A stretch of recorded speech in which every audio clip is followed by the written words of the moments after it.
Binalik kami sa Compostela Valley at doon naman kami nagkaroon ng mga area operation sa probinsya ng Compostela. Doon ko unang naranasan nga mamatayan ng tao, yung lead scout ko. Akala ko mauubos kami dahil alanganin talaga yung posisyon namin. Nasa makitid kami na ridge at ang kalaban ay mahigit nasa more or less 60 sila. Ito ay nalaman ko noong tapos na yung giyera. So, ang hirap ng sitwasyon kasi akala ko mapipindown talaga kami.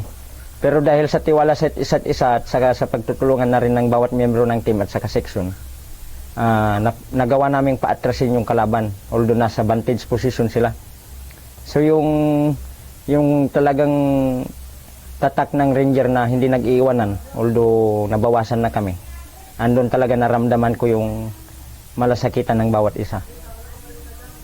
Hanggang sa nag